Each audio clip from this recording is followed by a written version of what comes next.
you put the revolver thing on there? Yes. Okay, because I did read the article, but I was like, this is nothing new. Well, let's talk about it. I've literally seen this list so many times. We will talk about it. Because, what the fuck? How is this possible? There we go. Simmers down. It's simmering down. Hold on. Dude, what is going on with my fucking internet? I don't get it.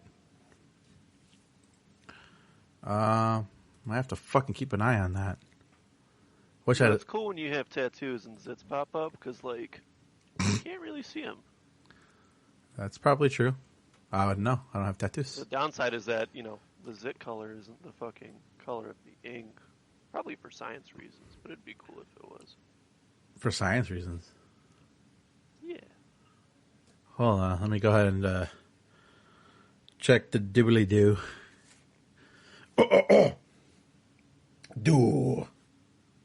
Du hast. Ooh. You want to talk about influential bands from the early 2000s? Yeah, 90s, 2000s. They're still going. Fun fact. Why does that keep fucking happening? What's going on? It says your extreme is experiencing issues. It's because I get these random fucking surges of internet connectivity. Hold on.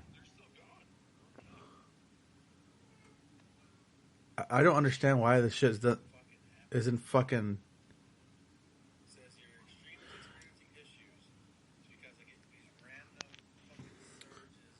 Ah!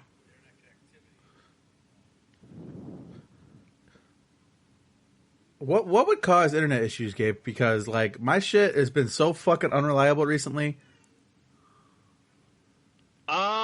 Could be your router. Well, I just got a new one. Your machine? Okay. I'm assuming you went through the proper configuration? Correct.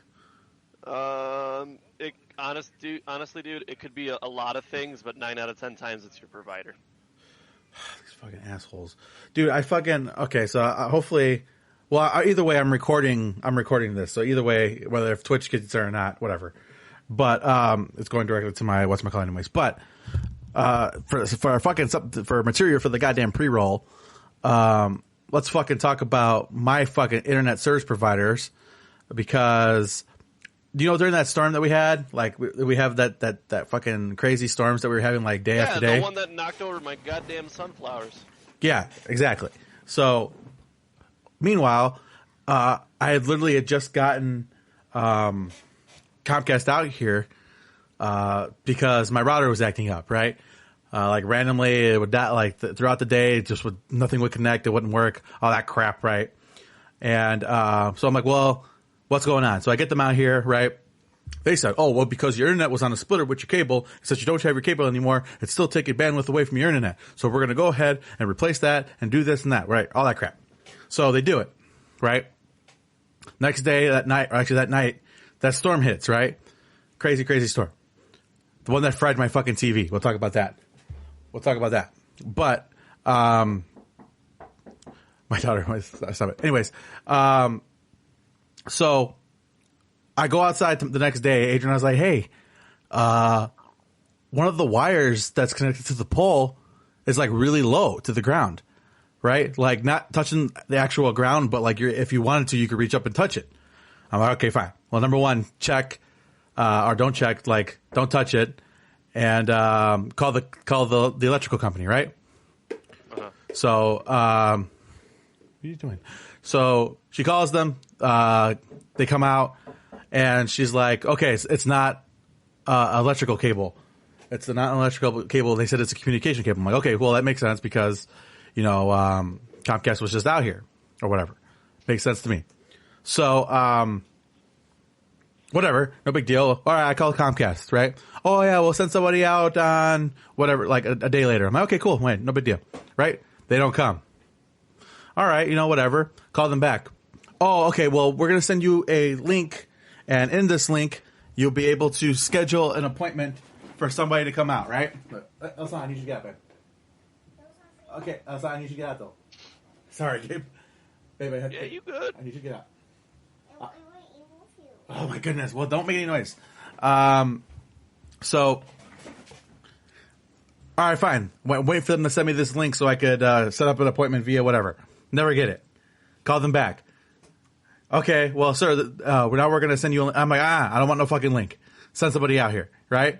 Okay, yeah, we'll send somebody on Thursday. No, they never show up. So then I put them on blast on the internet. Me and Adriana did, right? And eventually they sent somebody out. Bro, it took 10 minutes for them to put this wire up. 10 minutes. And it solved everything? I wouldn't say it solved everything because I still got internet connectivity issues. I don't know what's causing that. It's fucking annoying. But point being, you know, it took whatever I was complaining about. It took fucking 10 minutes to get done. It's done, but fuck, shouldn't have taken that long. You know, I feel that annoying as shit. So that's been my my festivities hereabouts. Outside of the fact that I had to pick up a new goddamn TV because that damn storm fried my internet or my TV. So yippee for me. That's where I'm at emotionally. Cool. Emotionally at this moment. But in the meantime, are you ready? Yeah, I think I am. What is going on, guys? Welcome to the Second City Kids podcast, episode number 172. 172. That's accurate, right? That is accurate, yes. And we are back from the South Side, Chicago, Illinois. I am your host, Jacob, and we got Gabe with me, my co-host extraordinaire. Yeah, the dude that's been on, what, I'd say like 92% of the other episodes. Yep, that sounds about right to me. I feel like that's a fair number. Yeah, that sounds about right to me. But we are back, and we have a variety of topics that we want to cover, and because as Gabe may have mentioned during the pre-roll that these topics tend to be filling up a little bit quicker than they had previously for the last year and a half or so, right? And so that's kind of the deal. The agenda's filling up, so therefore we run the show a little bit more often than what we would. So that's good. Sorry if you hear rustling about my house. My daughter is out and about in this room right now. I wish she wouldn't be, but she is. But that's life as a parent. You guys get the point. All right. So, Gabe, how's your last? I think it's been 2 weeks. How's your last 2 weeks been? Pretty solid. I got a new job. Hated it, so I quit. Quick little note about that. I gave you the entire rundown of the shit show, and I can't say too much about the job simply because of like contractual stuff and shit, right? But you know, I had this conversation with my girlfriend today. Like, America has turned into like worshiping the like hustle culture. You know what I mean? Yeah. Where it's like you gotta wake up and grind, you know, fucking 23 hours a day, and that last one should be you doing coke so you can grind another 23 tomorrow, right? Mm-hmm. And dude, I kind of hate it because I feel like the American dream for at least like our parents was like make enough money to get a house, maybe start a family if that's your vibe, right? Yeah. And then when we were growing up, everybody wanted to be a millionaire, but now it's like everybody wants to be a billionaire. You know what I mean? And I guess where I'm going with this is that if a job starts to interfere with my personal life, my hobbies, my relationships, my free time, I'm out. You know what I mean? Yeah. Never sell your fucking personal time and like your other loves short. Correct. So that's that. You living and you learning. Yeah, you let me know the whole dealio, and obviously we're not going to talk about it. But and, you know, I'll end it off on this though. You know me. I've literally worked for you. This is how the friendship began. And you know damn well that I don't shy away from work. Correct.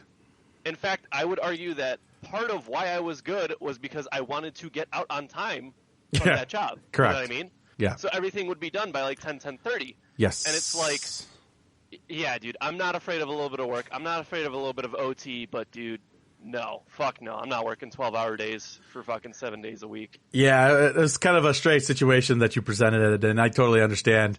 And, man, you were able to rebound relatively quickly and get back into your other work. So whatever, man. It is what it is. Oh, man, I cut it close with the other job, too. I got, they told me I messaged with my old manager on Tuesday and blah, blah, blah. And, like, I came back Friday, right? Because I, like, officially quit the other job on Wednesday. Mm-hmm. And, you know, today we were just talking. He's like, yeah, you know, you called at, like, a good time. I was like, why? And he's like, oh, because, like, we were interviewing somebody and we were supposed to make a decision on Wednesday about who to hire.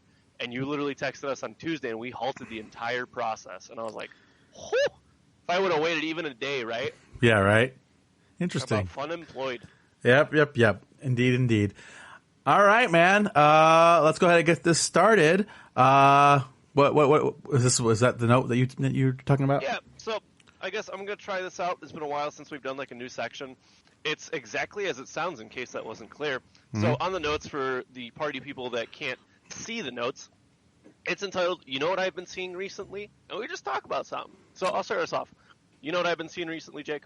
What have you been seeing recently, Gabe? I've been seeing an absolute absurd number of mobile response units for like police departments on the highways. I thought this thing only ever existed in like TV. Like, to be completely honest with you, I've never fucking seen one in person, right? I'm going to say 6 or 7 within the last month. Really?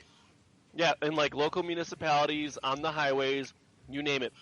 But they're like these big old, like dummy long RV looking things, right? And I'm just like, I have no idea what the fuck is going on out there, man. But like, I took notice. I was like, holy shit. Interesting. Something's going down. It's kind of a little scary seeing it up close. And that's with everything closed. Imagine if it was all open. It'd be like a transformer. Yeah, it is a little strange. Interesting. You know what I've been seeing a lot of recently, Gabe? What have you been seeing? And it's not just on your Snapchat or your Instagram feed or anything like that. I've seen a lot of like artsy fartsy hats on dudes. Like those, okay. like kind of like the hats that you like to wear. It's not a shot. I'm just saying, like, I've been seeing a lot of that recently, and I know it's kind of like it's very trendy now. But I've been seeing a lot of them. Well, I've had that hat for like 4 years now, so I'm glad the other dudes finally caught up. There you go. Gabe is a groundbreaker when it comes to fashion, the fashion industry. I'm literally shirtless right now. You just wait till next summer, buddy. Oh, yeah? Everybody gonna be shirtless. I mean, it's fucking hot, so it's a pretty good reason to be shirtless. I am a trend setter. Anyway, let's get into these movies. Sure. Okay, so a movie I was really excited to see that you went out and saw and I didn't touch because I had a hell week last week. Talk to me about Suicide Squad. So Suicide Squad, obviously this is James Gunn's attempt at it. And a kind of a soft reboot. I wish my daughter would stop knocking on the door. Give me 1 second. Gabe, keep them entertained. Yeah, absolutely. So, I got to do that thing when Jake walks away where I do the thing where I fill in the dead air because he's like, oh, this dead air isn't free. I pay for the stupid subscription every year, blah, blah, blah. Air doesn't grow on trees.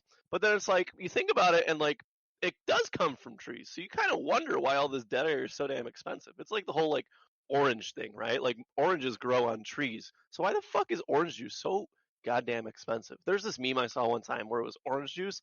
And the thing was Photoshopped and said all pulp. It's just oranges coming out of the orange juice bottle. And I thought it was pretty nifty. Oh, Did you catch any of that, by the way? I caught the pulp, but I didn't catch anything else. But I'm gonna. Oh man, that tangent, solid. ADHD took a hold, and it said, "We're going places, man." Yeah, man. I'm sorry, my kid. She's out of control right now. But yeah. Anyways, so yeah, Suicide Squad. James Gunn is at the helm of this. Like I said, kind of a soft reboot with the previous Suicide Squad film that came out several years ago at this point. I think you and I could both agree that the previous Suicide Squad movie was tremendously disappointing. Yes. And I think we both were excited / nervous for this one. I have to report that I believe this time around they did it right. He Gunn did good. He did good. Yeah. The problem was, I think with the first one that came out, I think it tried to take itself a little too seriously, right? Especially with some of the acting choices that they made. In particular, the one that they chose to do Enchantress, she wasn't very great, and she was the villain, so she kind of anchors the whole film, and anchor in the literal sense where she was trash. But tone-wise, it was right. I'm going to say that Sylvester Stallone as the Shark King was excellent. I couldn't think of better casting. His voice was perfect for that character.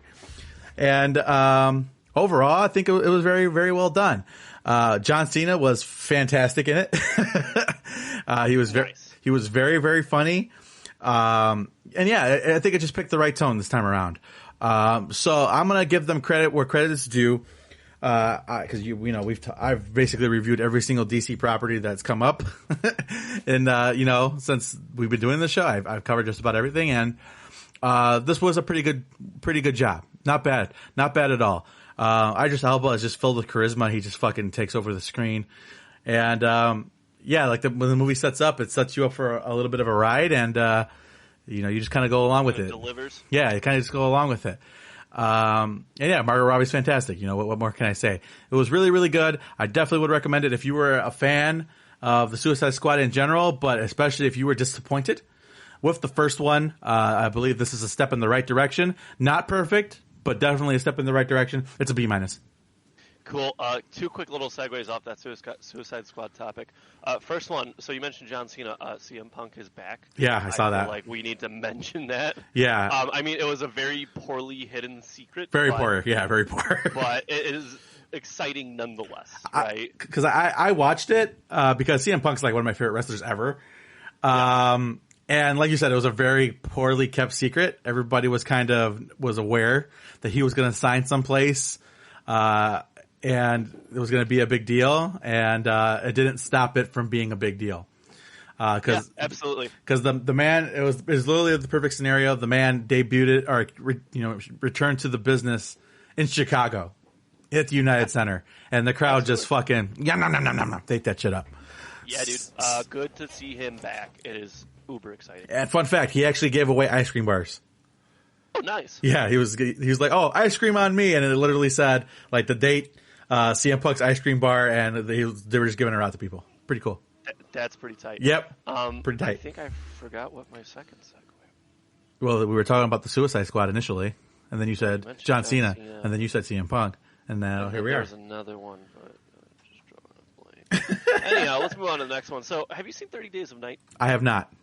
So it's a film from like 2008, if I'm not mistaken. Mm-hmm. It was like $5 at the Best Buy, like bargain bin kind of thing. Okay. Quick segue out of that. There's like, you could probably count the amount of movies that, like physical movies that are left in Best Buy. Okay. Yeah. Not on like two hands or anything, but you could confidently be like, there's maybe 60. Yeah. Because it is upsetting. It is wildly upsetting. I still like owning physical media personally. Yeah. If I like a movie enough, I'll go out and buy it. I'll go buy like the nice version of it, right? For sure. But that was the kind of thing. Like, oh, like I'm on my lunch. There's a Best Buy nearby or like a Target. Like, let me just pop in and see what I can get for like $10 or $15. Yep. Right? Like, What's in the bin? What's in the bin, right? And it wasn't even like the bargain bin vibe. It was like, okay, well maybe there's something I wanted to see, forgot about, and now it's on physical, right? Mm-hmm. But whatever. 30 Days of Night. Let me give you the premise.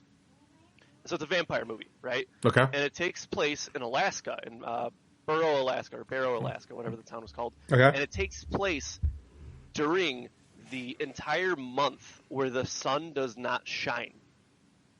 Okay. That's the premise. All right. Simple. What do you think of it? Simple. Got to keep it simple. I like it. Yeah.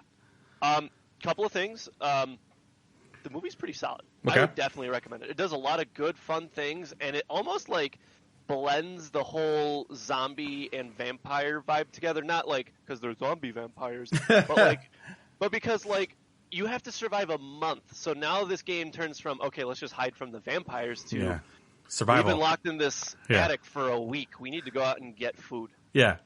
You know what I mean? And then like a lot of like the people interacting, like there's conflicts, and it's a solid like B-tier movie. Okay. I would definitely recommend checking it out if it's on TV or if you find it. But good watch, great premise, and I think a lot of the execution was like pretty well done. Interesting. So what I find most interesting about that story is that it took up to the mid-2000s for that premise to even exist. You know, because it was based off of a comic book. I'm not entirely sure when the comic came out. 30 Days of Night. When did you come out? Okay, so the movie was 2007, but the comic was released. I'll let you know as soon as it's Sure. online. Sure. 2002. So 2002. It's still kind of recent. Not too bad. But, you know, like I said, good setting and like, you know, snow and vampires, and you just get to see the blood stain the snow. It's pretty cool. Pretty cool. Magnifique. Yeah. Okay. Excellent. Very, very cool. So Mr. Idris Elba tweeted out the other day. It just popped up on my thing. He tweeted like a rear view of Knuckles, the echidna. Yeah. And he's like, are you ready for like part 2 or the ride or whatever the fuck? Right? Yeah. Idris Elba as Knuckles. What do you think? I reviewed the Sonic movie on this show, and I liked it quite a bit. I'm a big Sonic fan. I'm a Sonic stan, if you will. I'm just like, no disrespect to Jim Carrey. He's a superstar, but this is fucking Idris Elba. You know what I mean? And he's like a megastar. So quite the get for Sega and Co., huh? Yeah, I think after the Sonic movie came out and after like the sort of, the redo with like the fan service and all that stuff, I think people were like, okay, well maybe we can make like video game movies good again. Yeah, for sure. And so I think people were more willing to take on roles after they sort of watched the movie, saw the reviews, and they were like, you know what? This is pretty entertaining. Yeah, for sure. It was definitely an entertaining film. And like I said, no disrespect to Jim Carrey, but, this is a kind of a different level of, different tier of actor, that we're going for. I think it's cool. I like it. I'm excited. I'm a fan of this property.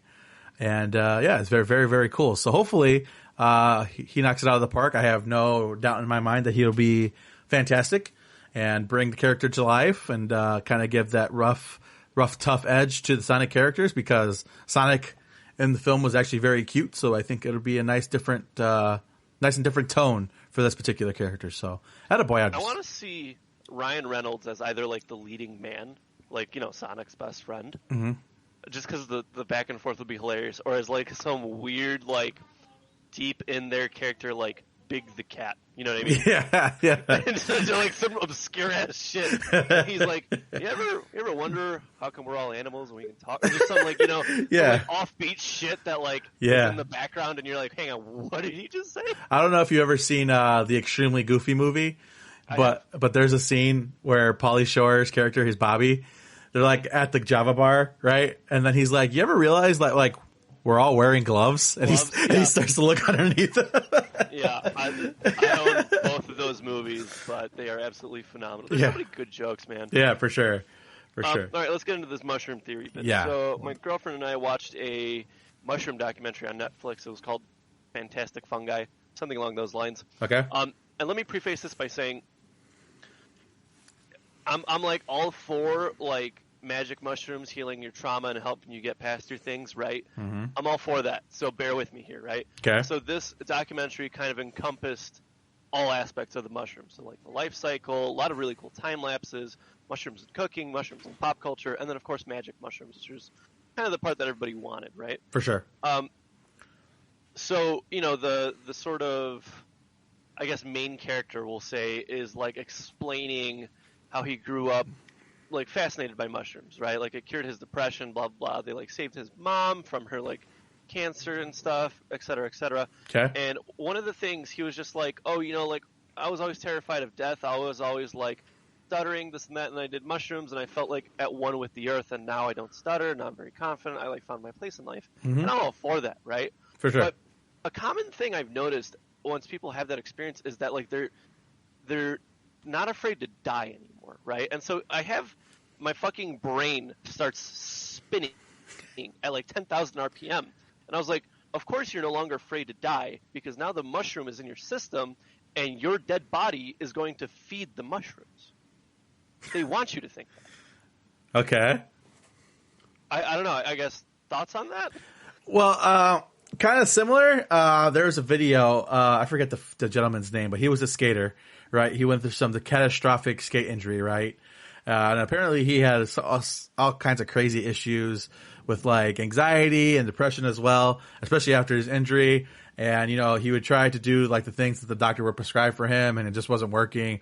And I guess one time he met somebody who was experimenting with mushrooms. According to him, it changed his life forever. Now, ultimately, what's interesting is that every person who does mushrooms doesn't shut the fuck up about doing mushrooms, right? And to me, I think there's something to that, because like you said, it's like kind of like this never-ending cycle. And you're thinking that you're eating the mushroom, but in actuality, the mushroom's eating you because it's consuming your every single thought, like moving forward. Yeah, we always joke that like if there's ever a zombie outbreak, it's gonna be because of some fucking fungi, Yeah, for sure. But it's like, I don't know, dude. Those two thoughts just like clicked in my head. They formed like a yarn line across the corkboard, and they're like not even on the same corkboard at one point. You know what I mean? Mm-hmm. And now it's like, yeah, no, you're comfortable with death because the mushrooms are like, dude, you're gonna make a tasty ass snack. You'll be fine, bro. Everything will be great. Yeah, try those too. Maybe that's what fucking Mario was about the whole time. Maybe that's what the fucking Super Mario Brothers are all about. All right. Anyway, let's. This has gone much. You do not talk about mushrooms and expect this conversation to be anything but what we just had. All right, Freaky. What is Freaky? So Freaky, I don't. Obviously, you haven't seen anything about it. This is a Blumhouse production. So, okay. so it's hit or miss off the bat. Yeah, you already know, right? So essentially, it is a slasher movie featuring Vince Vaughn. Right? It is called Freaky because the premise is that he switches bodies with a teenage girl. I have seen this. Yeah. Yes. He switches bodies with a teenage girl. Be like Freaky Friday.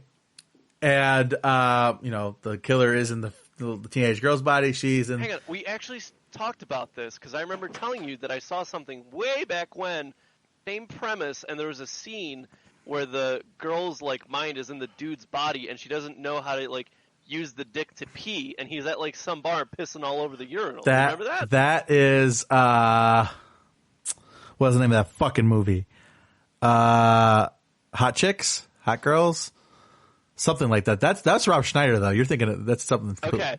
All right. Anyway, Murder. Yeah. Murder Rob Schneider. Yeah. Vince Vaughn. How perfect is that? Holy shit. Yeah, it's first off, well, hold on. That is not perfect. Vince Vaughn is a national treasure. All right, he is fantastic. He's actually been in good movies. Rob Schneider has never been in a good movie. Name one. I couldn't even name you a Rob Schneider movie. Exactly. All right.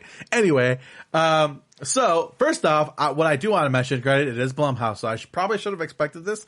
The kills were solid, not bad at all.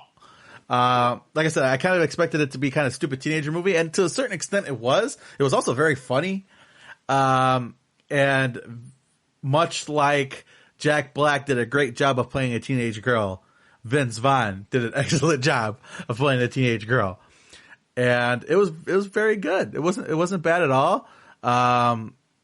Adriana had a hoot with it. It's almost borderline, and I'm not saying that it's going to have this kind of profound impact, but it kind of reminded me of Scream a little bit, where it was also parodying these styles of films, and not just the slasher film, but a little self-aware. Yeah, a little self-aware, parodying also the Freaky Friday style films as well. And I enjoyed it quite a bit. So, if you come across it, I believe it was on HBO Max. So if you have HBO Max, go ahead and check it out. Not a bad film. Definitely not gonna make anybody's top 10 slasher films of all time. Definitely not.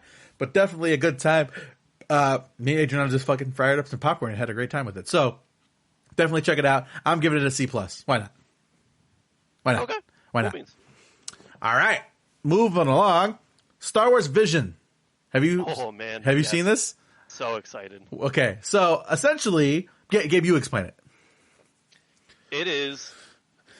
It presents itself as the Marvel what if scenarios, but they're all animated, and we're going to explore a lot more of the extended universe.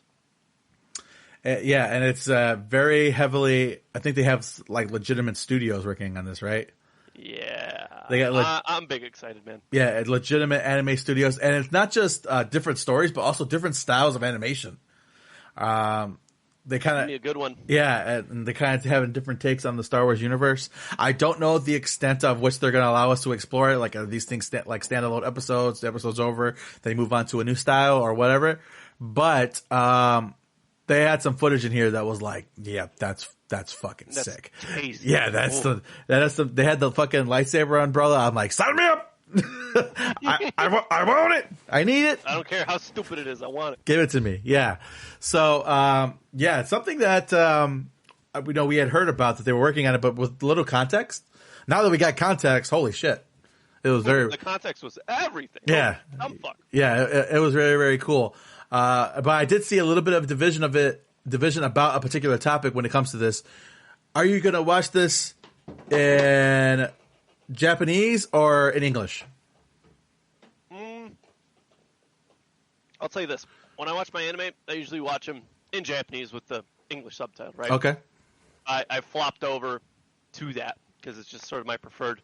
Mm-hmm. There's I could probably count on one hand how many good anime dubs in English there are. So it really depends on them. It's Okay. Disney, so I'm hoping they won't short the like the dubbing department. Yeah. But if it comes down to, hey, I gotta watch it subtitled because the dub one doesn't come out for a month, I'm not waiting. Yeah, for sure. Yeah, I definitely agree with you on that. There better not be a delay. They're out of their mind if they think that's going to go over well. Yeah, dude. So we'll see, man. Like I said, like once you transition into subtitles, going back is weird. Yeah, that's what everybody keeps on fucking saying. It's like, it's not real anime unless you're watching it in Japanese. And it's like, that's just like one level of nerd that I can't give a fuck about. You know, we've talked about my nerd bank and anime don't fit in it, but it definitely looks super cool. So I am looking forward to this as well. Good shit.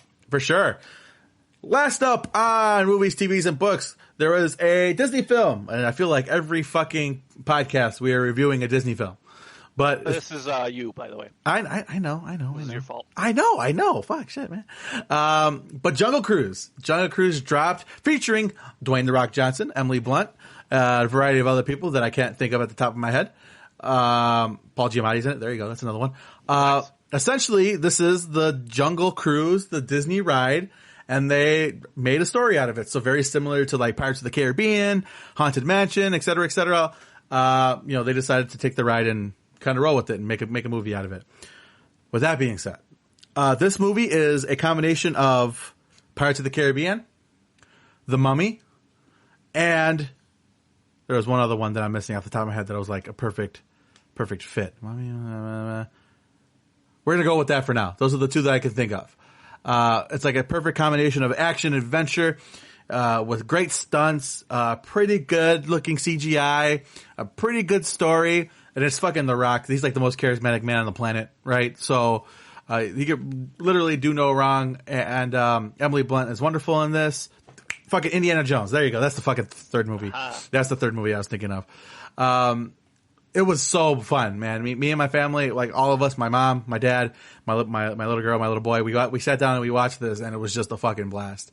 Such a fun film. I wish we would have seen it in theaters because it's kind of lends itself to that like, kind of old timey action adventure film vibe. And yeah, they knocked it out of the park. They did a really, really good job with it. And definitely worth checking out. I know I say that a lot, but it's an A- for me. Cool. Yep. I'm glad to hear that. Yes, sir. All right, let's talk some gaming. So I played another board game at my friend's place, and then 2 weeks later they popped out a baby. So if you're not ready for a baby, don't play this game. Go ahead. It's called Poetry for Neanderthals.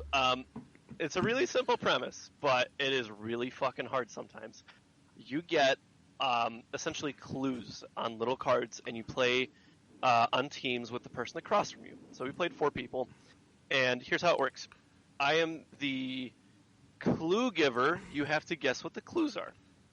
Okay. Does that make sense? Okay. So the first one is like usually the simpler one, and then the second one is the harder one. But here is the catch, and here's why it's called Poetry for Neanderthals.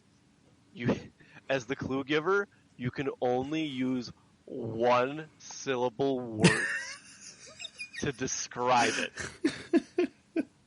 Oh my god, it is absolutely absurd and it is ridiculous. So like, let me give you an example, right? Okay. So like, okay, one of the cards is the easy one for 1 point is stop, and then the one for 3 points is truck stop, right? Okay. And so the first word is usually in the second word, right? Mm-hmm. But like, if I'm like trying to explain it to you, like we're on a team, I'd be like, not go, but right. Okay. And then, like, you get stop, and then I'm like, okay, where big car go rest? And then you're like, what the fuck? And then if you use anything more than 1 syllable, like, you lose the points, and you're on, like, a minute timer to get as many as you can, and you're competing against other teams. Okay. There's, like a epilogue section where you, like, try to make a poem out of it, but we don't fucking touch that. Okay. It is hilarious. It is quick. You can do as many go-arounds as you like. You can do 1. It'll take fucking 5 minutes to knock out, or you can do 10. But it is an absolute blast. They said they picked it up at Target for like $10. I'm going to pick up a fucking case of it because It is fun. It is easy. There's no crazy over the top rules, and you get to fucking hear your friends sound like total bitches. Like, what's better than that? So you're telling me that this is the anti-Jacob game, huh? It's like you gotta smooth your brain over for a little bit to be good at it. Interesting. First off, wonderful fucking name for the game. Holy shit. Yeah, great name. That's such a great name. Go ahead. I was gonna say, secondly, you don't realize how many fucking words are 2 syllables when you play this godforsaken game. Oh my god. Oh god. That is hilarious. I like it. Definitely. All right, next topic. Bomb Rush CyberFunk. Do you know anything about this? Nothing about this. Okay, so this is the spiritual successor to one of my favorite games of all time, Jet Set Radio Future. Okay. They brought the original composer back on. Team Reptile is developing the game, right? Reptile. Good. Yeah. Dude, they just keep posting teasers. They keep posting, like, literally the team will do Twitch streams where they're just working on the environments and showing off assets. And then, like, 2 weeks ago, they just tweeted, like, it's hitting Switch and Steam first, consoles will follow. And everybody freaked the fuck out. Like, dude, like, just drop it, this and that. But, so Jet Set Radio Future was an inline rollerblading game and set in, like, a futuristic Tokyo kind of vibe, right? Very, might be the arcadey. It might be the most 2000s game ever made. Yeah, I'd agree with that. But it was a sleeper hit. Not very many people knew about it. This one has parkour. It has skating. It has, like, skateboarding. It has, like, inline skating. And it's just doing a lot of really good things. And I feel like if they deliver something good, this game is going to go very, very far. Okay. And I'm just excited for it. I just, I feel like it takes a lot for me to get worked up about a game, especially a game. Yeah, for sure. So, looking forward to that. I'm gonna and another great name, CyberFunk. CyberFunk. That's such a good name. Bomb Rush CyberFunk. That's so cool. It kind of like rolls off the tongue. Yep. Interesting. Very, very cool. All Talk right. to me about Splitgate. Splitgate. So, like, I think we're going to kind of get into this with the next topic, but I think there's general Call of Duty fatigue going on right now across gaming as a whole, right? Especially with the way that Warzone's being treated and whatnot. People are looking for new shit to play, right? I've seen a big surge of Apex. I personally have gone back to Apex when it comes to my Battle Royale experience because it's just fucking fun. You do have to tell me that story, how you got banned at Apex, please. But we'll probably do that off air because I imagine it's ridiculous. You wanted me to give it really quick? Yeah, go ahead. I don't know which game did it, but one of the anti-cheats in another game I have installed on my computer made the Apex anti-cheat freak the fuck out. So I got an email at like 3:30 in the morning on a Sunday, and it says, "Hey, you're banned from Apex Legends." And I was like, "Cool, I didn't have the last 6 updates, so we're good." That's literally it. Literally it. I didn't even bother with the fucking account. Man, I was hoping it was something ridiculous. All right, whatever though, that's fine. It'll work out. So, so especially what Splitgate is, it's a game that's been around for about 2 years now, but has seen a sudden resurgence. It's basically Halo mixed with Portal, right? So, Halo-style gunplay with the Portal mechanic that allows you to fly across the map from one point to another in relatively quick succession. All right? Quite the popular game right now. And I'm here to report is that it's absolutely fantastic. I've had a blast. It's definitely not a game that I'm trying to take too seriously, though. Much the same with much the same with everything else. Once, it kind of gets attention, the sweats come out, and now people are fucking doing these ridiculous speed runs through these courses or through these maps that I can't even mentally wrap my brain around how they're doing it. But, so it's catching a lot of popularity. Apparently there was a time frame, within when the game really started to pick up steam again on Steam. And there was hour and a half long queues to get into the game. That's gnarly. Yeah, because apparently the game is developed by 4 people. And it's that good. And it has your stamp of approval. Yeah, and obviously everybody's like, "What's going on with this?" He's like, "Bro, we're working out of a basement. You're gonna have to give you're gonna have to give us a second, all right?" Oh boy! But it is a lot of fun. It plays very quickly. They do have some of the kind of the old school Halo game modes like Oddball and VIP. So good. Yeah, VIP and stuff like that. And it's overall a lot of fun. Definitely check it out. Like I said, especially with Halo, this makes me want to play the new Halo that's coming out because I had zero interest to play the new Halo until this game came out, until I started playing it. Yeah. Yeah. I started playing Halo again. Woo, Yeah. I love it. So good. For Greg sure. is a monster at that fucking Is he a game. savage? Wait. Yeah. Oh, dude, we played. There's a game mode called SWAT where it's like headshots are instant kills. Yeah. There's no shields and you know, just battle rifle DMR kind of thing. Yeah. And I thought I was doing well. I was like, okay, like solid 15 kills, 4v4. Like this is a good number. I look at the fucking scoreboard and Greg's at like 27. I'm like, Jesus Christ, dude, can you leave some for the rest of us? Hey man, I play with Greg a lot. Trust me, I know how that gets. Yeah, that dude gets into it. Yeah. Quick little fun fact. You said it was 4 guys in a basement. The Duke Nukem DLC was done by a subsidiary studio because the original studio that developed Duke Nukem Forever went bankrupt. It was 4 dudes in their kitchen. And the DLC was better than the base game. Well, yeah, they wouldn't. In 6 months, by the way. In 6 months, they did all that. They went into fucking bankruptcy because Duke Nukem was a fucking flop. I've never seen a game go from $60 to $3 so goddamn quick. Yeah, it was borderline ridiculous how quickly that game failed. Really quick, before we dive into the COD Vanguard topic, I just want to say I feel like games like this thrive in the current environment because Call of Duty has been the king of first-person shooters for the better part of maybe 2 decades at this point, right? Just about, yep. Just about 2 decades, and they've tried to innovate and they've tried to add things, but that base formula has never changed. Mm-hmm. And I feel like in its core, that's the issue. Mm-hmm. You get character shooters like Overwatch and Rainbow Six Siege that come around and absolutely dominate all these views on Twitch. Mm-hmm. You know what I mean? Mm-hmm. When you do something that's essentially a puzzle shooter, multiplayer, you're going to have a big fucking overlap of a lot of people who played Portal and a lot of people who played shit like Halo or Call of Duty, and they're like, yo, I can't believe it took these motherfuckers 40 years to figure this shit out. You know what I mean? For sure. Or even 20 years after both Halo and Portal. Yeah. It's just fun, man. It's so silky smooth. I don't know how much time it took them to develop this, but it's very, very, very cool. And there's something for a small team to be proud of, you know. So so definitely it is free to play. So if you ever get bored, pop it in and go for a ride. It's tons of fun. So I'm sure some of our younger listeners won't get the pop it in metaphor there. I guess you might be right about that, actually. But let's move along to COD Vanguard. So a couple things. Number one, they had a special Warzone event to get people to play it, so you could watch the trailer for the game.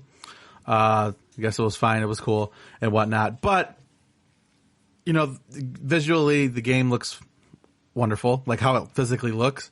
But a lot of people are upset. Now, I actually got into an argument on a Facebook thread about this because everybody's freaking out that they're going back to World War II. And essentially they're like, we've done this before. It's like, okay, well, hold on. Now, I'm not a fucking COD apologist at all. Maybe Treyarch. Maybe I'm a Treyarch apologist, but I'm not a Call of Duty apologist at all. But every time they've tried to do something new, people hate it, right?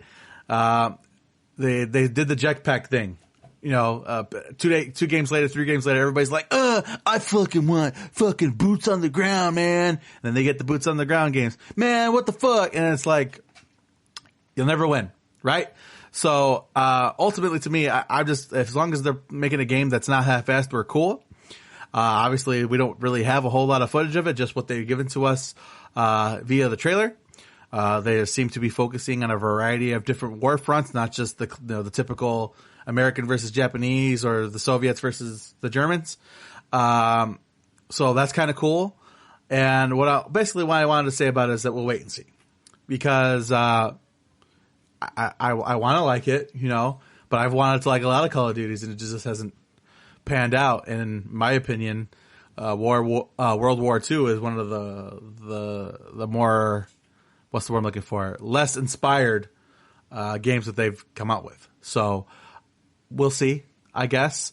But yeah, some drama, obviously, because every single time COD drops or a trailer of some kind drops, there's always some fucking drama. So I don't know. I don't know what to think. I don't know what to say. But Guess it's coming. It's coming in the next couple of months. So, yippee! Yeah, it's that time of the year again. Yep. For holiday season. Let's get into music news and reviews because this is the section I'm most excited for. Sure. First topic is me. So there's a little company in Chicago called DareDevil Pedals, and they do effects pedals for basses, guitars, things of that nature. And they just dropped a new product called the Placebo Effect Pedal. Would you like to hear the description for it? Absolutely. Okay, so it sells for $100 for the base kit or $125 for the base kit plus a PCB board. It's on sale currently. The retail price is $1,500. Holy shit! And let me read you the description. And also, for preface, I've had the pleasure of bumping into Johnny, like the founder of this company. Okay. This is very much like up his alley, like the kind of dumb shit he would do. But anyway, let me read you the description so we can just dive right into it, right? It's Sure. called the Placebo Effect Pedal. And this is straight from the site. The world of medicine can be a tricky place filled with scammers and quacks. If you're uninformed or not paying attention, you could get taken advantage of, or worse. Gibson USA and DareDevil pedals both know that, and not wasting an opportunity to cash in with the all-new Placebo pedal. After 2 years of development, the Placebo pedal is the only effect pedal on the market that actually does what it says. Absolutely nothing.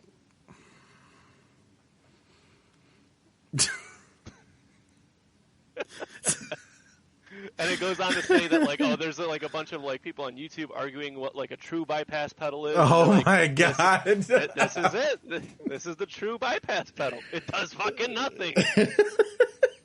But I saw it pop up, and I'm just like, Johnny, I love this. It's got a really sleek design. I mean, it looks like a regular pedal. Just it's like this nice shade of blue, and it has like a little placebo pill shredding on like a Jackson, and just, you know, it's cute. But like with the PCB kit, you can add like custom like resistors in there and voltages to get like a vintage fuzz sound. But the bass pedal does fucking nothing, and I just love it. It's so cool. I think it would make a great gift for anybody who has like a guitarist in their life, because it's fucking hilarious. What do you think? Oh my god! We've hit that point in pedals. It's been 60 years. We've hit that point. What does it do? Absolutely nothing. And you're gonna buy it, you fucking idiot. No, I'm not buying it. I got my multi that I love. You know I love this multi. Somebody will buy it. Yeah. No. I mean, it's a good like gag joke. That's for sure. It's too expensive for a gag joke. You're not walking into fucking Spencer's and buying this thing. I mean, $100. You know, whatever. If some people can afford to fly it into space, some people can afford fake. Legitimate bypass. Yeah. When you said, when I saw you put this in, I'm like, oh, maybe it's something that makes you sound like Placebo the band. You know what I mean? Oh, no, that wouldn't be the worst thing. Definitely not. They have some good tone, but that's what I thought. I'm like, oh, maybe Gabe is experimenting with new pedals, and you know, this one happens to be named after Placebo the band. But yeah, here, oh my god, here's a pedal that does absolutely nothing. Anyway, so you slapped this on here, and I was like, I sure shit didn't slap this on here because I've seen this exact list many times. Let's just dive right into it. Revolver Magazine's top 10 revolutionary metalcore albums. Read the ranking, read the album, read the artist. We'll just fucking shoot our thoughts on it because I already know some of these. Well, some of the ultimately what brought this up is that some of these aren't metalcore. So the first couple kind of fall more into the hardcore category for me. First, more than a couple actually, but we'll just go through them. I'm sure some of them we won't have any argument on. Number 1, Integrity, Those Who Fear Tomorrow. That's a hardcore. Yep. That's a hardcore album. I mean, a very important album. Don't get us wrong. But yeah, that's a hardcore album. Marauder, like one of the names in hardcore. Master Killer. So this is letting me. Three. Yeah, this is leading me to believe that Revolver doesn't even fucking know what hardcore is, or metalcore is. Next, Hatebreed, Satisfaction is the Death of Desire. Yep. I mean, you gotta have a Hatebreed album. Yeah. Okay. Fine. I would say that's probably the first legitimate metalcore. Yeah. I'd band on here. Poison the Well, The Opposite of December, A Season of Separation. Yeah. Again, one of those that needs to be on there. Yeah, for sure. Converge, Jane Doe. Perfectly fine. Perfectly fine with that. Another one. Okay. Now this is where it starts to get a little funky to me because they have Killswitch Engage on here. Right? Yeah, and an interesting album choice. Yeah. Alive or Just Breathing. Kidding me? Alive or Just Breathing is the album that they pick. They chose. It's like that's not even in my like top 3 Killswitch albums. like being honest with you. the end of Heartache. Like, what the fuck are we doing? Like, what are we doing here? Like, it doesn't. They just went, oh, what if we put a band that everybody would expect, but like an album that nobody would expect? It would be a hot take, dude. It'd be so cool. Well, It'd be like if you slapped an Atreyu album on there, but it was like the most recent Atreyu album. Yeah, you know what I mean? It's like nobody knows any of these goddamn words. Stop. Yeah, I don't know. All right, so this is legitimate. Norma Jean, Bless the Martyr and Kiss the Child. Easy layup. Yep, that's a good one. This is where I start to get upset. I already know what it is. Attack. Someday came suddenly. Okay, a couple of things. If you want to talk about revolutionary, maybe sure. Okay, fine. They did something different. Okay, influential. Okay, yeah, maybe sure. That's the word that I would pick. Influential, not revolutionary. But metalcore, yeah, maybe like how. Like potato salad is to like a twice baked potato soup. You know what I mean? It's kind of like metal. Okay. Anyway, without getting I think you're giving it. It's more like Mr. Potato Head with the twice baked potato soup. Yeah, but it's one of those. Okay, I understand why they put it on there. I don't. Like, love it or hate it. It was big. But like, okay, everybody agrees on that. You're not saying anything new. And what the? Yeah. Give me the next one. Because the last few, I was like, okay. No, actually, I have some issues with the next one too. I like it, but not quite. A Day to Remember, Homesick. What the fuck is this classification? I'm so confused. This is a pop punk album. I don't give a fuck what anybody says. I don't care how many breakdowns they added to it. It's a pop punk album. I like it. It's one of the better Day to Remember albums in my opinion. Like, no doubt. But it's a fucking pop punk album.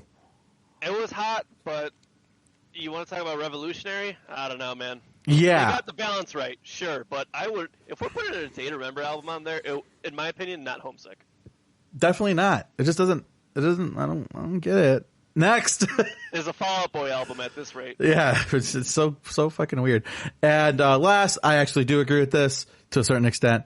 Not the album I would pick, but the artist. Bring Me the Horizon, Sempiternal. Yep, we've spoken on that album in a fuck ton of words.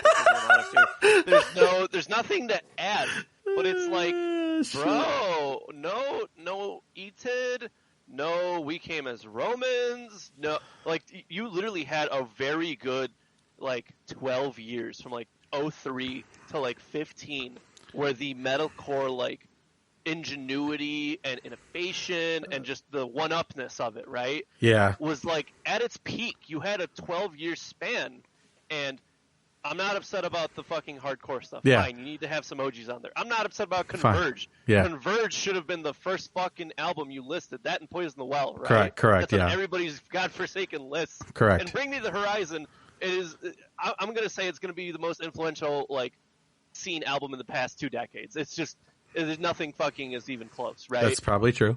But, come on. See, so you mentioned Every Time I Die. You mentioned We Came as Romans. The Chariot? They have Norma Jean on there. Fine. Yeah. How about fucking The Architects? The Architects, for fuck's sake. They built this whole bitch. That's why they're called The Architects. Holy dumb, dude. Like, Devil Wears Prada. Devil Wears Prada. August Burns Red. ABR, like the dudes who made metalcore exciting and then boring again. And then exciting again. Why do I only care about the prime numbered releases? It makes no sense. Also, Under Oath. Under Oath. Oh my god. Did you find the great line? Is it not one of the greatest metalcore albums ever created? You could have even put a Disambiguation out there and I would have been like, okay, absolutely. You know what? Hot take. I'll take it though. I don't. Fun fact, Spencer's daughter was born on Friday the 13th. I didn't even know he was expecting a child, so... Yeah, he did. He just popped out. They played poetry for Neanderthals. And then they read this fucking album, or this article. Yeah, I don't... Yeah, so I saw it, I'm like, oh, this is good. Because I automatically, the article has fucking Ali Sykes on it. I'm like, this is going to be interesting. I have to check out... We already know what number 1 is. I have to check it out. Now, Revolver is what Revolver is. You could... take that with a grain of salt, but man, you talk about fucking not including some big fuck As I Lay Dying. What the fuck? Yeah. There's a lot of bands that we could probably come up with. We just did. That would fit. Yeah, we came up with what, 5, 6 bands? Yeah. Off the top of our heads? Oh my god. Mean, they're Killswitch and fucking Gage. Are you serious? Well, they belong on the list, just not. No, I agree with that. Just the album choice? Oh no. Like I said, everybody knows Lip Gloss and Black by Atreyu. Wait. Nobody knows fucking the new shit. I can even name you a song. I just listened to the album. I couldn't name you a song. Yeah. Okay. Yeah. Listen. At the end of the day, no matter who or what they put on this list, people would have issues with it. Correct. And if it made a top 10 Frank Sinatra songs, people would still bitch, be like, "Oh well, technically, this person actually wrote the song, and this person composed it. Sinatra just sort of sang it to the tune." You're so right. It doesn't matter what our fucking opinion is at the end of the day. Uh-huh. They could have put like Scarab on one of the top 10 Beatles, best Beatles period. It would have beaten out fucking Ringo Starr. And people would have been like, that's a hot take, but I agree with that. The Scarab Beatles definitely better than Ringo Starr. None of these opinions matter, dude. It's so bullshit. Oh, Jake's dying. Oh, shit. That was fucking a good one. I'm not going to lie. That was pretty solid. That was solid. Yeah. Listen, Revolver, I feel like they tried to please a very large crowd. I get it. You're a publisher. You kind of need to appease the masses. You know what they say when you try to please everybody, right? You end up pleasing fucking nobody. Anyway, thank you so much for that lovely rim job. I'm writing down that Beatles one. That's a good one. That's solid. Out of my ass. So, Skeleton walks into a bar, right? Uh-huh. Goes to the counter and says, and orders a beer and a mop. Is that the joke? Yeah, it's a joke. A beer and a mop. No, I heard it. I'm just wondering as to whether or not you have any better jokes. No, that's it. That's the one. That's the one I got today. Anyway, that's okay. How about let's dive into something that we are excited about? Because I feel like I was dreading that fucking list. I was like, I want to talk about this. Look, I read it. Don't make me reread it. Don't make me listen to you dictate this list to me because I read it. And I was mad. All right, Gabe. So, yeah, we're going to move on. But before we do, yes, I described a particular song on this EP. Do you remember what my descriptive terms were? No, I don't think I do, actually. I just remember you said something, but I died and I was resurrected while listening to the EP, so my memory's a little fragmented. I said that, holy shit, this is so heavy that I'm Catholic again. Okay, if you don't know what it is, we're talking about Lorna Shore. They dropped a 3-song EP called And I Return to Nothingness. Did you listen to it? Yeah. Okay, I still laughing at that stupid Beatles joke.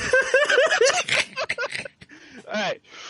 Okay, which Oh, shit. Okay. It is 18 minutes and a couple seconds long, and holy dumb shit. Let me say this up front. Will Ramos is the best draft pick in the history of draft picks across anything, period. This dude...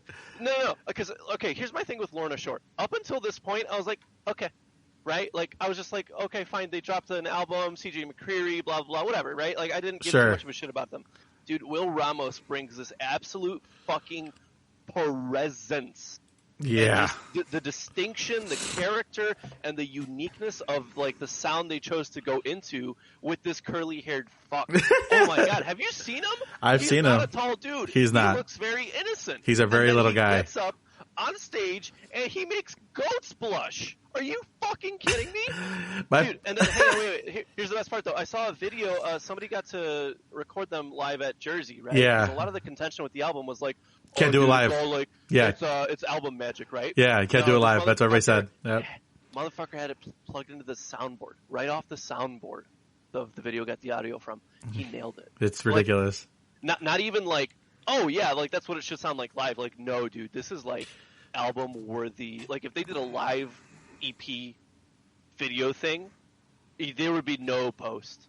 Yeah. You know what I mean? You'd color grade it and you'd fucking ship it. And I'm just like, this is insanity. Like, I went from passing by this store in the mall, and now this is like exclusively where I shop for most of my deathcore now. You know, it's insane. It is like I said. I'll say this because I really had to like fight with this back and forth for like a couple of hours, debating if I want to say it, but I've committed. Don't do it. This is go. No. I think you'll agree with me, though. Okay. This is one of the heaviest yet most digestible pieces to come out, and I feel like deathcore as a genre, you know, the whole like heavy and hot versus flavor argument, right? Yeah. At what point do you get too much heat where you can't fucking taste anything else except the inside of your own skull? This treads that tightrope on like 3 cells on the little toe. Yeah. You know that? Yeah. It treads it, but so beautifully. It is like an aerial performer, dude. It is a phenomenal EP. You know what, dude? Like, if there's an EP of the year, this is going to be the one, and whatever comes after this, you're going to have to fucking, like, you're going to have to get, what's-his-face to produce. Oh, my God. The, you know, Midas Touch. Will Putney. Will Putney. I couldn't think of his name. My brain is so fucking fried. Dude. But, dude, it is insanely good. I'll let you speak, man, because I feel like I got everything I needed to get out there. So, so Gabe mentioned the single, the one that, like, memed up super hard. And, like, anytime this happens, anytime, like, where something catches a lot of fucking heat, which is going to be related to somebody else, though I talk later on this list, or in this category here. But anytime anything like gets super memey, I don't go to it. I don't run to it right away, right? Because I want to look at it with like fresh eyes. So recently I actually did check out the To the Hellfire song, right? And physically laughed at like a lot of these moments, especially near the end of the song where I'm just like, what the why? What the fuck? Like, why is it so heavy? Like, it's just, I don't understand. And even like, by the way, this is Atticus's favorite song. By the way, my boy acts a fool when he hears this song. It's just so violent. It is so fast, yet slow in a weird kind of way. Like, they're playing so fast, but yet it just feels like they're moving so slow. Slow the fuck down. Yeah. It's like a train, you know, like you're looking at a train at a distance. You're it's not moving that fast. Then it just fucking whooshes by you. That's what it felt like. It's like you're getting your ass beat by the Flash. Exactly. Exactly. And it's just like, why? What? Like what? Why? And it also has this really, really beautiful symphonic sound to it. Yeah, it's just fucking gorgeous. I was telling Adriana, I'm like, you could fucking, if you cut out all the death out of this, if you just left it behind without the death, you could play that in churches. Absolutely, you could. And it's just like, I was telling her, I call it like Lords of the Ring core, because it has like a Lord of the Ring symphonic sound to it. It was just weird. It was just in a good way, because it is so fresh. Nobody's doing deathcore like this out there. I will say it, man. They raised the fucking bar on deathcore albums. Because in my opinion, you don't get better than those early Suicide Silence albums when it comes to deathcore. You just don't, right? And this is like, he would make Mitch Locker blush. Yes, exactly.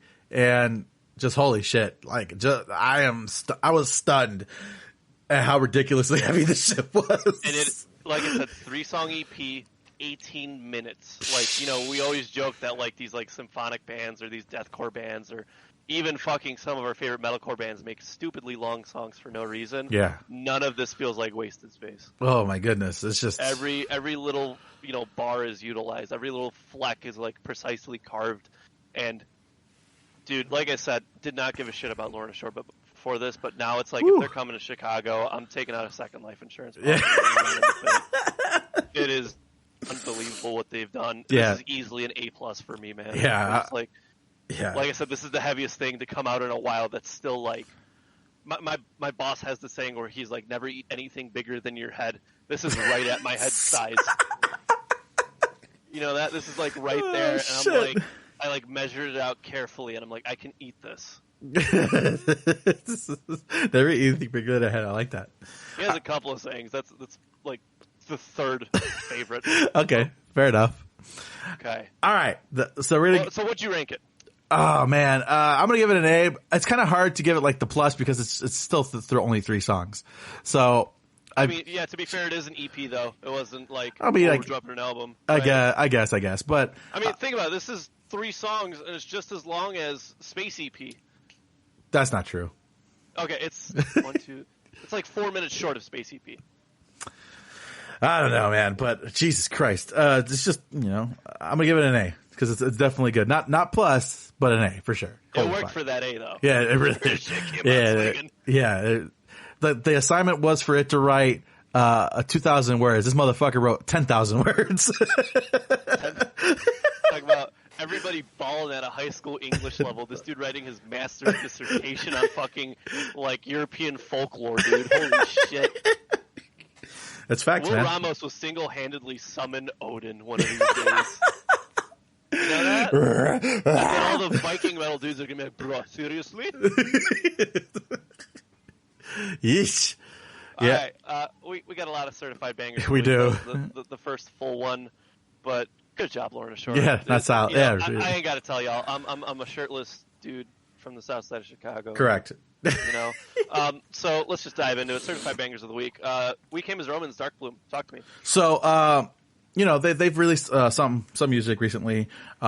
This is probably good for them. Yeah, they're staying on the horse, which is great because I think you and I both mentioned that it would have been very easy for them to kind of just call it quits once they lost their vocalist or the singing vocalist. And this song actually has tons of depth.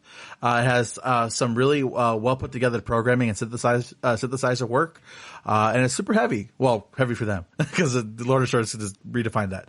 But heavy is subjective. Yeah, for sure. Very heavy for them and very well put together. Great chorus. They know how to write a chorus, man. So very, very cool. Definitely check it out. Darkbloom, We Came as Romans, super solid. Cool. Spencer Charnas just won't let things be, so they had to drop a new song called the Sultan Batteries. Yeah. So it's okay. Yeah. So here, I like it. I think I like it more than the American Psycho song. Yeah, I'll agree with that for sure. But I do have a problem.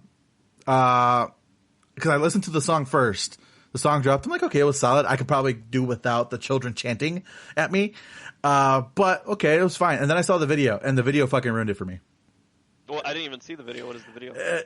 You ever watch that Backstreet's Back song? You ever watch the music video for that? Where they're like puppets? Yeah, well, they're just like fucking like the Mummy and fucking the Phantom of the Opera. I got that vibe from it. Or straight up. I really did. There is very little difference. They're dressed up in costume and shit. And I harkened back to the American Nightmare music video where they're literally just standing there without costume and just playing the song and having the video tell the story. Why do they have to dress up in costume? It doesn't make any sense to me. They've gone full boy band on this and it's kind of upsetting. I'm not gonna lie. If Ice Nine Kills is the Backstreet Boys, that means Motionless in White is NSYNC. I'd agree with that because NSYNC was better anyways. I bought Scott an NSYNC shirt for Christmas one year. Hey man, it's love. It is what it is. Shit. Yeah. Let's get into this next one. Did you listen to this next song? I did. Cool. So my favorite band, Every Time I Die, dropped another single. Fucking finally. Yeah. It's called Post Boredom. I fucking love it. The video is fucking fantastic. Dude, I literally changed my handle to Moistest Hands in Buffalo after that thing. Dude, can I just take a moment to talk about this single? Okay. Holy fuck. Dude, okay, listen.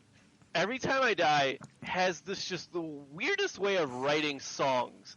And the part where it should be the chorus isn't. Yeah, that's not. It's just not. This weird bounce. And dude, okay, if you've been in the game for 20 plus years, you clearly know what you're doing. Correct. Right? I am incredibly excited. I have this fucking thing on pre-order. I'm even debating getting the fucking Every Time I Die skate deck, like that, retro wave, it's Miami Vice. Super cool. It's super cool. It is a bitchin' ass board. Dude, October 22nd is going to be such a good fucking day. I've been waiting so long for this album. I know so many people have. I'm excited. Yeah. I cannot wait to see these dudes live. Yeah. And I cannot wait to hear dude, you know how many songs it fucking is? 16. 17. 17 fucking songs, dude. Dude, they do not play around. No, they don't. They just don't. like what is the deluxe version gonna look like? 35. Dude, it's insane. Okay, granted they took their time because of the whole pandemic situation, blah blah. I'm ludicrously excited. Yeah, for sure. So I think the thing about Every Time I Die is that I think there's two different camps, right? There's the people who really love like the melodic songs, which I would put this one under, and then there's people who like the really fast, intense songs, which is like most of their other work. And you and I are fans of both, and this is perfect, man. It's just so sick. I found myself singing "My Annihilation" like constantly throughout my day since I've heard the song. Oh, dude, same thing, but with the line where it's "I broke my own heart, I'm trying to forgive myself." Yeah, all day. Yep, it's just sick. It's so catchy. It's so sick. The music video is so fun. Yeah. When Indy comes out, he was like, "I was taking a shit in the room." Oh, goodness gracious. But yeah, very, very, very fucking cool. And only excites us for the future because I am seeing them with Under Oath. I don't give a fuck. And I'm very excited about it. So let's keep moving. Means 2 months to that. Correct. The Silent Planet, Slant Plant, as some people would know them as. A new single called Slant Plant. I like that. Panopticon. Did you listen to it? I did. I think it's safe to say they're entering like a new level of heavy for them, right? Correct. And I feel like a lot of the lyricism and songwriting has not been sacrificed, and that's good. Mm-hmm. That's good. Mm-hmm. I like a lot of their lyrics. I think that Garrett's probably one of the better like lyricists around, right? Mm-hmm. But you want to talk about albums I'm excited for? This one too, man. Like you're not going to get me unexcited for this. Silent Planet always delivers quality. Mm-hmm. I mean, shit. You remember when The End Began came out? Holy shit. We're just hopped up on fucking like pineapple juice just talking about it. Yep. Yeah. I can't wait. There's so many good things happening, and this post-pandemic music situation is going to be intense. So I got a little bit of a different take. I do like it, but I think it's a slight step back from what they've done. To me, it's just not as technical. It doesn't have kind of those crazy sweeping riffs. Well, not every song necessarily has to have it. And I'm not just saying that because the band is next on this list, but it kind of gave me an Motionless in White vibe a little bit. It kind of sounded like Motionless in White to me. And not a bad way. To me, I liked it. I just wasn't fucking blown away by it. You know what I mean? Doesn't necessarily mean that the album's going to be bad. They're fucking Silent Planet. They basically, every time they're out there, they're top 5 albums of the year, at least in mine and your list, right? So, maybe for some cases, they've won first. So, I'm looking forward to it though. I mean, the kind of expanding in different categories, and I know it's going to sound kind of cringy, and I know people are probably going to hate me for it, but it's slightly new metal-y. I said it. I mean, the dude's our age, so that's what I'm saying. We grew up listening to Slipknot. What did he grow up listening to? Correct. So, yeah, but yeah, so that's kind of the deal. I liked it though. It wasn't bad. Definitely not. Cool beans. Motionless in White dropped a song called Timebomb. Sick. Delightfully surprised. Sick. Yep. I've listened to everything except the next thing. It's so good. Yeah. Oh my god! It came out of nowhere. It feels like they really sort of channeled like the Creatures era, and yes, even like Incarnate.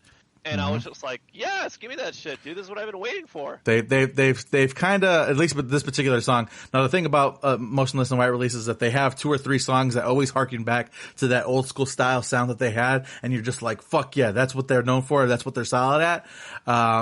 And maybe this is the song, but they did kind of sweep some of the industrial sound underneath the rug for this particular track and went more straightforward of a metalcore sound, which I like a lot. And another band, they know how to fucking write a chorus, man. Holy shit. Yeah, man. I'm excited. You know me, when the MIW albums drop, I'm usually like, well, I know Jake's not going to do it, so I have to do it. But yeah, no, like very pleasantly surprised. Mm-hmm. Like it was a good ass track, and I was like, damn, y'all coming back. Yep. Well, like not like they ever left, but whatever. They're always present. They're always making good music, and it might not always be for me, but on at least every album, they have at least a couple of songs that I like. So, like I said, just not the whole album's for me. Unless it's Creatures, the whole album isn't for me. You know what I mean? So, it's kind of how it is. But yeah, very, very solid. Very solid.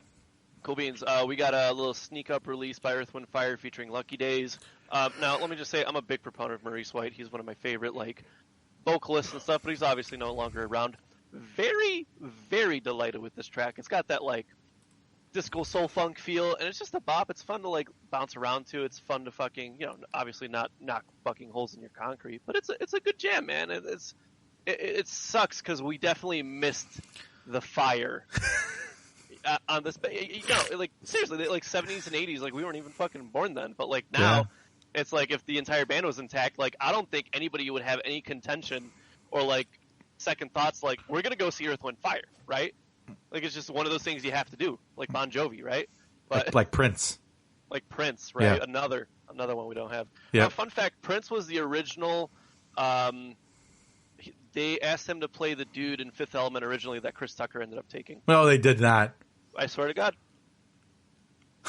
That makes a lot of sense now that you mentioned it. And I feel like Chris Tucker almost like parodied Prince during that role. But anyway, it's a bop, man. I feel like, obviously it's not what it once was, but it's still fun. It's good. Check it out. I like to throw in a mix up every here or there for these bangers of the week. Yeah, last time it was Lou Bega. Now it's Earth, Wind, and Fire. Well, the Lou Bega was kind of a joke. This one I genuinely do. I bet. All right. So I mentioned earlier with Lorna Shore about how once things start to meme and kind of get like this level of popularity, I kind of stay away from it, right? Until things start to simmer down. SpiritBox is one of those things because they had that song Holy Roller that was like really, very popular. And I'm like, okay, hold on. I'm going to wait. I'm not going to fucking jump on the bandwagon like everybody else. I'm going to give it a little bit of time and then I'm going to finally check it out, especially once like they have multiple tracks rolled out. I've downloaded their whole entire discography that they've had out so far. SpiritBox, love them. I love them. Mm-hmm. I fucking love them. Yeah, Courtney LaPlante is an absolute fucking godsend. She is. She. And I was telling Adriana, when it comes to like female screaming vocalists, oftentimes you can tell, right? Like there's a certain quality to a female scream that is just not present in a male scream. She does not have that problem at all. If you would have told me it was a burly ass man screaming, I would believe you. So for those who may not be aware, Courtney was formerly of I Wrestled the Bear Once. She was the second vocalist after I think her name was Christina or whatever, left the band after she got pregnant. And yes, I do know I Wrestled the Bear like that. I don't even like them like that. I just know their history. And I've had conversations with the original vocalist. But it's very good. Like it's super good. It has no right being that. This is a band where you need to sit down and listen to them right now if you haven't. Yes. Because this is going to be the next big thing. Correct. I 100% agree with you. It is almost guaranteed that this group is going to catch all kinds of crazy fire. Can we get like a Ollie Sykes, feature on like a SpiritBox track? That'd be cool. I'll do you one even fucking better. They have one on the next album. Oh, delightfully surprised. Sam Carter is on that album. The one of the handful of Neck Deep songs I like is the one with Sam Carter on it. that is what it is, man. But it's a banger. My favorite fucking oh my god, what's the name of that fucking band? Straight from the Path. Thank you. Yes, my favorite Straight from the Path song has Sam Carter on it. So. Oh man, dude! When I quit my job, I was bumping Straight from the Path, and I was like, "This is what Drew York would have wanted." I mean, we talk. I mean, we kind of make fun of them, but man, they're such a good band. They're such nice guys, dude. So. They slap. Like we give them kind of a lot of shit. Yeah, we do, like, yeah. Holy dumb fuck. Yeah. Like when certain songs come up, especially from what was the last album? Like the Adams one or whatever it's called, right? Yeah. Subatomic, I think was the name of it. Something like that. But dude, like half the songs on there when they come on, I was like, nobody be within my 6-foot bubble because I'm swinging. I don't care if it's a lamppost, I'm swinging. Yeah. Tear down the government one light bulb at a time. So yeah, SpiritBox, they're going to be huge. They're only just starting to catch traction, and it's only going to get bigger from here on out. So definitely keep your eye out for SpiritBox. You have an opinion on this? On SpiritBox? It's a fucking phenomenal single. So good. And it's kind of, this is kind of bleeding into the next one. I tell Adriana, it's almost like if music from Forever 21 went metal. Just to a certain extent, just because of the quality of the vocals, which is going to. In regards to SpiritBox or this next one? Both. So, it's very cool. I liked it a lot. So the next and final single on this list is the Plot and Use Enemy. Yep. Okay, let me start this off because I feel like I'm the one fanboying here. It's a good song. Yeah. The Plot and You makes it very, very clear that you only need a handful of ingredients to make an omelet. Don't fucking overcomplicate it. That's facts. Cook it slow, and oh Lord, stomp your feet when that breakdown hit. Yeah. And it wasn't even like a conventional breakdown. It was all bass. Like, it was all, like, I was saying to John, I'm like, there's guitar in there. I'm like, but it's very, very far in the back. And it's just a fucking overdriven bass guitar just going, and it's just like, wow. Very, very, very impressive. I liked it. And again, they're keeping it simple, stupid. Kind of like what you said. Like, you don't have to get crazy, fucking production and crazy fucking synthesizers to necessarily land a hit. And this is a hit, man. Like, they're in motion. It is what it is. They know their lane, and they are guarding it and protecting it and going 120 miles down it, buddy. Yep. Because this band is en fuego. Yeah. These, I kind of a hot take, but not really, because I think you and I both agree. These last two bands that we just talked about are the ones that are pushing the genre forward. Yeah, I'd absolutely agree, especially after, like, Dispose. Like, dude, yeah. you know that album was, I don't want to say ahead of its time, but really nothing else in that year came out that was even remotely close to the sonic, like, fingerprint of that. Correct. I agree. So, yeah, it's a very, very good track. And he kind of loves that kind of female presence in his songs. I think you might have mentioned that there was some concern that it would just sound too similar to his, like his solo project. I'm not really concerned about that. No, not one bit. Yeah. So, very, very cool. We had a bunch of certified bangers and, we had a good time. Yeah. That was a good-ass week for music, and It's only going to get better as the year goes on. Correct. All right.